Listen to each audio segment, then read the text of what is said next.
una de las ponencias a cargo de Giuliano Ramat, de la Associazione Professionale GIS Map, que viene de Italia, y nos va a presentar la ponencia titulada Aplicaciones de GeoBSIG en África Oriental, Kenia y Somaliland.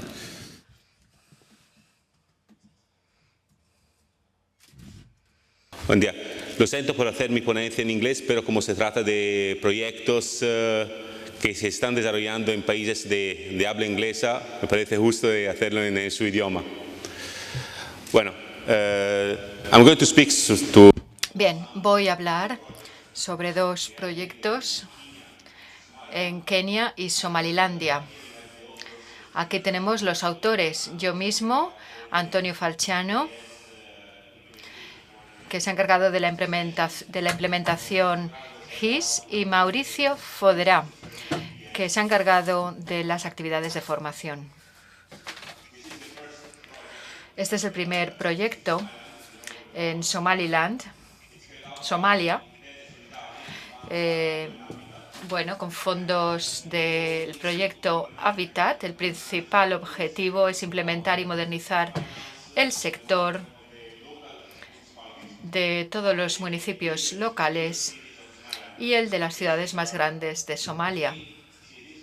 Básicamente hay 8 ciudades y nuestro objetivo es prestar apoyo a las oficinas de Gabilelay, que está aquí, por lo que respecta a los temas catastrales y también el registro de los principales edificios de la ciudad.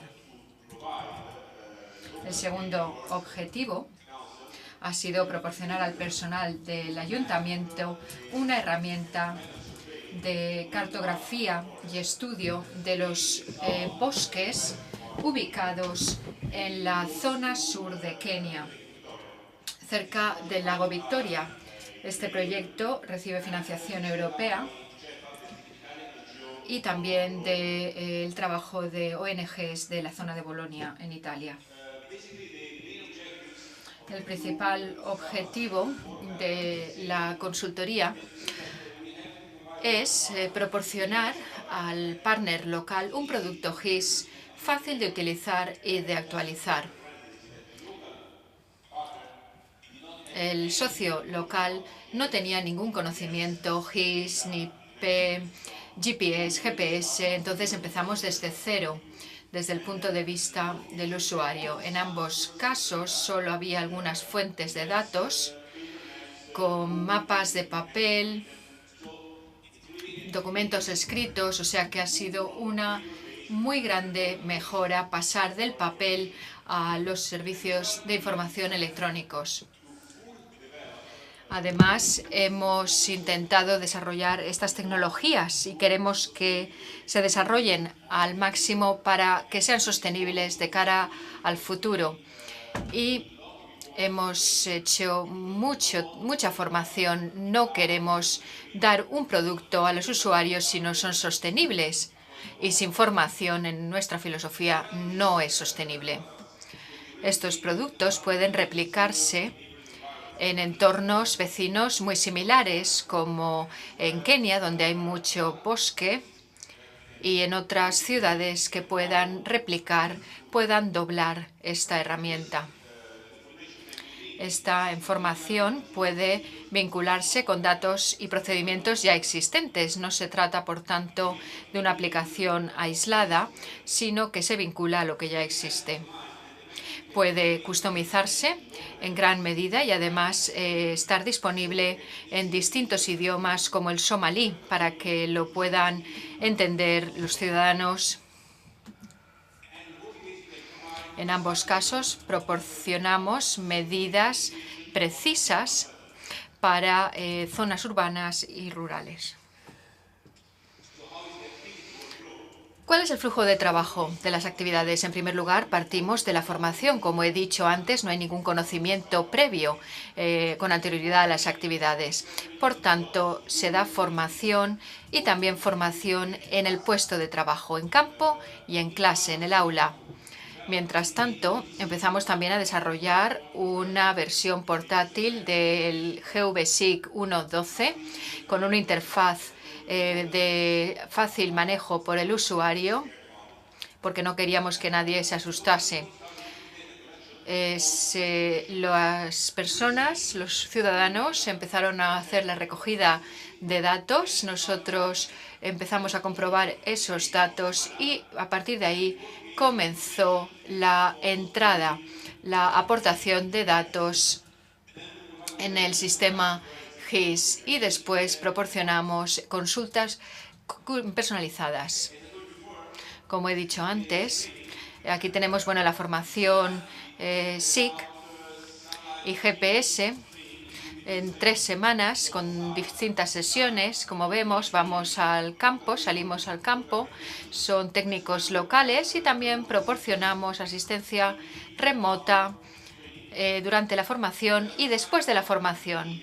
Y en Kenia hicimos solo formación remota con Skype, puesto que hubo problemas que nos impidieron ir a Nairobi, el acceso no era fácil y, por tanto, hicimos una formación remota. Pero en el caso de formación presencial, hicimos también formaciones a lo largo de 2 semanas. Como he dicho antes, en Somalia hicimos también formación en campo. Aquí tenemos a Mauricio y utilizamos GPS diferencial.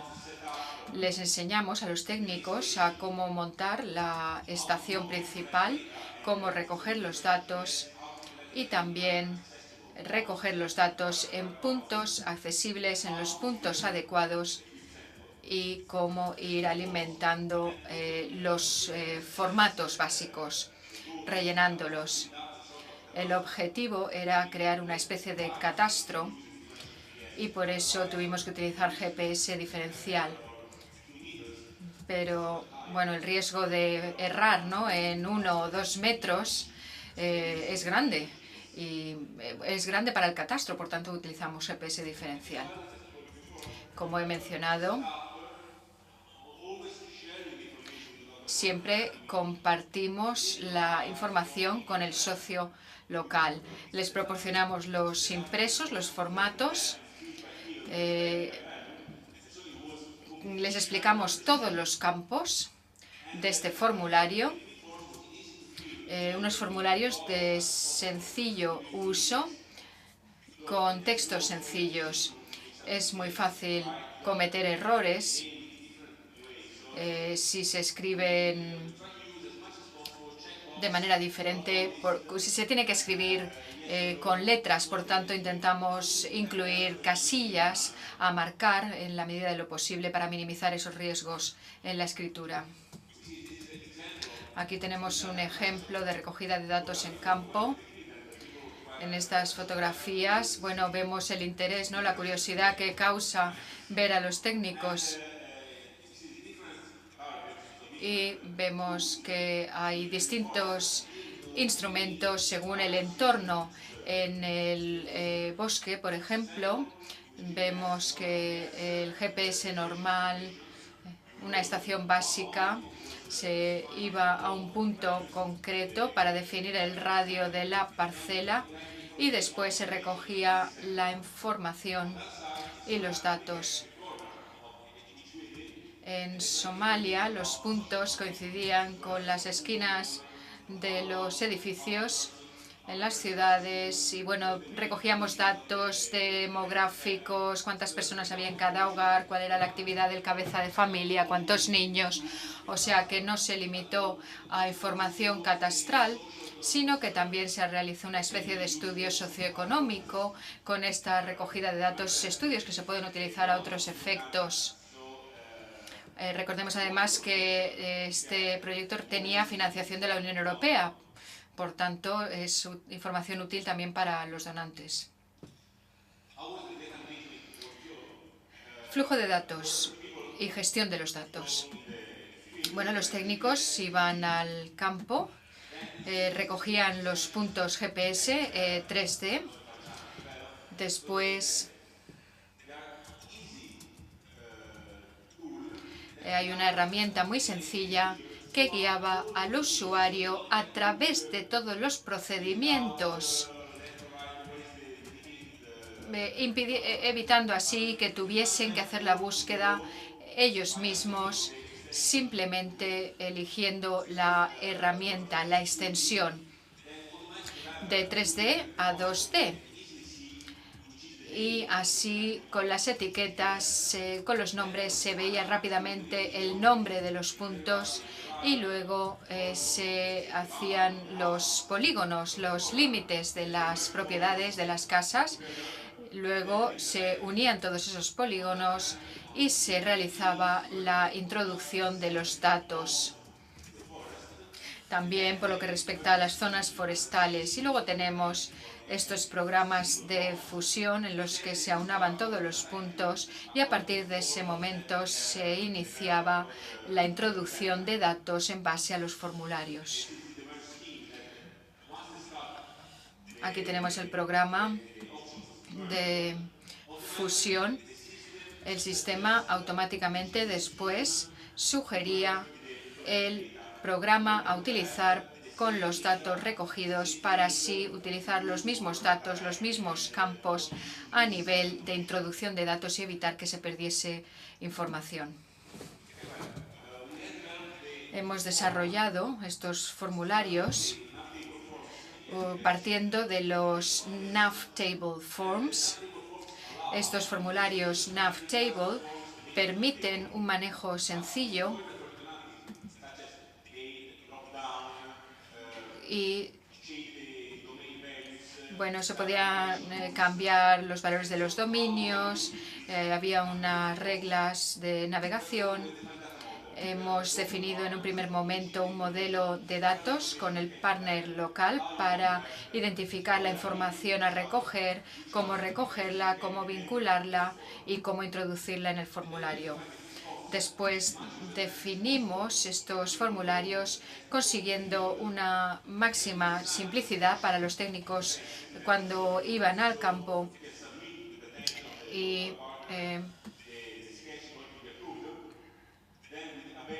después para los diseñadores mejoramos los formularios y utilizamos la extensión GVSIG para guiar al usuario a lo largo de todos los procedimientos.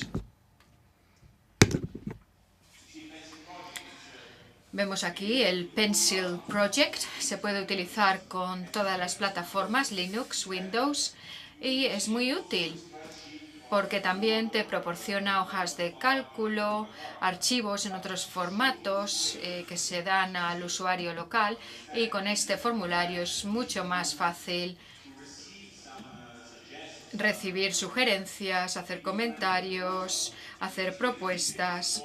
Este es el formulario que le sugerimos a Kenia y bueno, se puede ir marcando si hay, por ejemplo, erosión del terreno, hierba, si se trata de una zona forestal, el número de especies, se envían de manera regular y ellos nos envían su retroalimentación, su feedback, para así poder realizar mejoras o integrar el formulario con otros comandos. Y para cuando establecemos el último modelo de formulario para su aprobación, comenzamos a desarrollar también el interfaz final disponible al diseñador y luego les enviamos esta vista del formulario para obtener su aprobación oficial. Y el último paso fue implementar la extensión GVSIG en Java. Aquí tenemos el resultado para Kenia. Es el mismo para Somalia. Vemos que es muy sencillo, tiene toda la información que necesitaban y contiene también esta herramienta de datos que es muy sencilla y que evita el riesgo de tener que teclear manualmente la fecha vemos que es diferente, ¿no? El sistema, el orden no es el mismo día del mes y mes. Vemos todas las herramientas en la parte inferior y también las herramientas básicas de NavTable. Aquí tenemos la versión que implementamos en Somalia. De este modo, la identificación del edificio aparece de manera instantánea. Se calcula automáticamente. Puede haber dos edificios que tengan el mismo código, pero este procedimiento impide ese problema de dos casas con el mismo código o referencia catastral. Y se puede establecer un vínculo con la información fiscal también de estos inmuebles para evitar problemas de interpretación. La introducción de datos se facilita lo máximo posible a través de listas desplegables o casillas, y también se pueden incluir archivos fotográficos que luego se seleccionan y que además facilitan un hipervínculo automático. Simplemente haciendo clic sobre las casas, los inmuebles, se despliegan las fotos del inmueble correspondiente. Las herramientas estándar de NavTable están siempre disponibles en esta herramienta.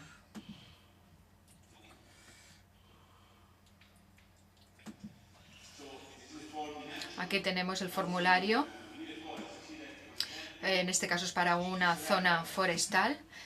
Si seleccionamos las especies en libertad, vemos que se pueden insertar dos. Número de especies en libertad. Si aquí se cometiese un error en el número de especies libres o en libertad, se podría corregir en esta parte inferior. Por lo que respecta al tipo de especies, estas varían según la elección de bosque que hagamos. Hay distintos tipos de áreas forestales y las especies van en consonancia con estas. Vemos la misma filosofía en el catastro de Gabiley. En este formulario, por ejemplo, aquí tenemos el número de familias que viven en la casa 1 o 2, y en base a la selección podrán introducir la información de una o dos familias. Si se selecciona que el inmueble es comercial, que es una tienda, o si se tratase de un colegio, este otro campo, el de las familias, no podría elegirse, puesto que no pueden vivir las familias en un colegio o en una tienda. O sea que se intenta minimizar la posibilidad de error al máximo. Aquí tenemos otro formulario para las actividades del cabeza de familia. Es muy sencillo también si se elige el dominio basado en coma, punto y coma. Ya está todo preescrito. Hay una lista desplegable que permite la entrada de datos, la introducción de los datos. Resultados para Somalia y limitaciones también. Bueno, se realizaron 30 sesiones, 30 días de estudio en campo. Se crearon casi 800 polígonos que suponen el 20% de la ciudad. Durante la formación, la formación se realizó al principio de ese periodo de 30 días y por tanto la eficacia no fue máxima, y los equipos de estudio además a lo largo de ese periodo cambiaron. O sea que hubo que reconfigurar los equipos de los técnicos en campo y, como dije antes, no tenían ninguna experiencia GPS anteriormente. O sea que no está mal, 800 polígonos en 30 días está bastante bien, teniendo en cuenta todo esto. Kenia. En Kenia el trabajo sigue en marcha en este momento. Esperamos poder presentar todos los resultados el próximo año. Son resultados más complejos también y nuestros objetivos futuros son publicar los datos recogidos en Somalia y en Kenia en un WebGIS abierto que sea fácil de gestionar y actualizar para poder así compartir los resultados y los conocimientos. Esto ha sido un proyecto muy innovador porque no existía sistema de datos con anterioridad y ahora esperamos que paso a paso se vayan adentrando más en esta filosofía y en la recogida de datos. Aquí tenemos los 3 correos de los autores y si hay alguna pregunta puedo responderla también en castellano. Gracias.